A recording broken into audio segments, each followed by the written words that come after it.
Today, we will present to you about Treaspass the person. Before we begin, let me introduce you our group members. Our group consists of 5 presenters, which are Nurfatini Izzati Binti Muhamad Alhussaini, Nur Ain Najwa Binti Muhammad Zulkarnain, Nurul Ain Binti Musa. Next, Nur Ain Farhanah Binti Yuslie, and lastly is Saidatun Nadhirah Binti Shazali. Our group chose question number 2. Omar was cycling home from school after a football match, which saw his team defeated by an odd rival team. Ahmad, a fan of the rival team who was riding along the same road, saw Omar and started to follow Omar from a distance. When they reached a secluded area, Ahmad came out beside Omar and kicked Omar's bicycle, causing Omar to lose his balance. Omar fell and broke his left leg. Omar comes to see you for legal advice. Advise Omar, 20 marks. To begin with, let's start with the issue. And based on the situation given, there is only one issue in this case, and the relevant parties that are involved is Omar and Ahmad. And the possible cause of action in this case is battery under the law of tort.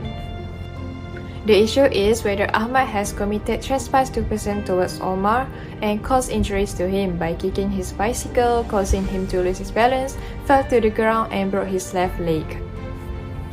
Battery is defined as the intentional offensive or harmful touching of another person without their consent. When a person behaves carelessly without specific intent of generating an offensive contact, this is referred to as battery. Simple or aggravated battery are the two most common types of battery. Although the battery is associated with physical altercation, it can also occur in other situations such as when a doctor conducts a non-consent medical operation. Battery has 4 elements that must be proven before the defendant found guilty. The first one is the intention of the defendant to apply force. In the case of Scott V. Shepherd, 1773, the defendant threw a lead squid into a crowded market area. A grabbed it and tossed it at B, who then picked it up and tossed it away. When the squid collided with the plaintiff, it exploded in flames. According to the court, A and B lacked the necessary intention to commit the crime because they react for their own protection. Next, the second element is the defendant's act must be done voluntarily. Case Gibbons v. Pepper, 1695, the defendant was riding a horse and the animal was attacked from behind, forcing it to bolt. At the same time, it was crashed with the plaintiff. The court ruled the defendant not guilty since the incident of the animal bolting and colliding with the plaintiff was beyond his control. The third element is the application of contact of force occurs. If the defendant caused any injury or physical harm to the plaintiff, that will be considered as battery. Furthermore, batteries cannot be verified if no contact is made between individuals. A touch to one's clothes, on the other hand, will be defined as a battery if there is an element of coercion. In the case Collins v. Wilcox, the court agreed that the case involved a hostile relationship. This is because a police officer detained a woman with the intention of temporarily detaining her. As a result, the police officer lacked the authority to detain it.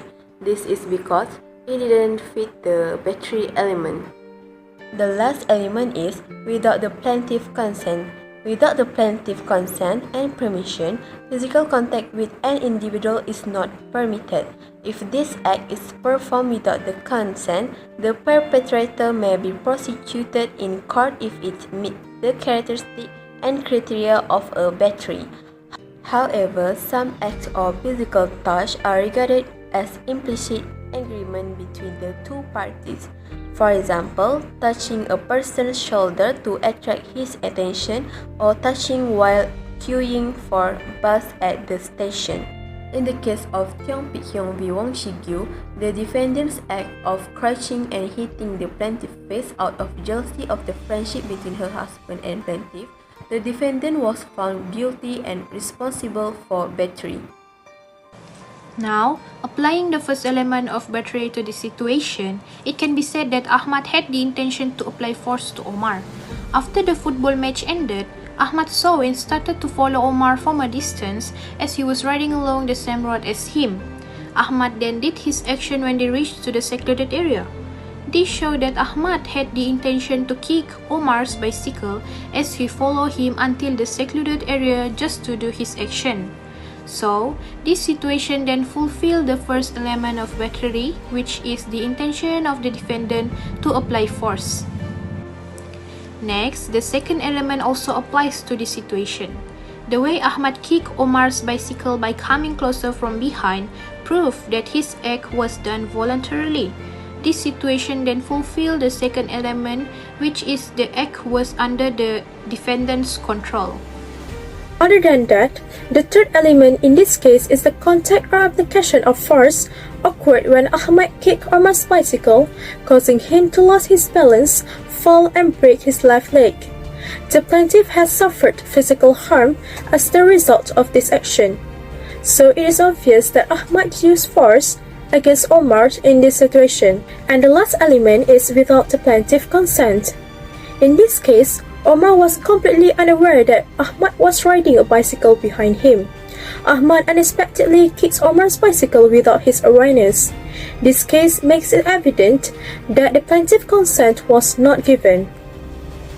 In conclusion, Ahmad has committed trespass to person against Omar by kicking his bicycle, which has caused Omar to lose his balance, fell and broke his left leg.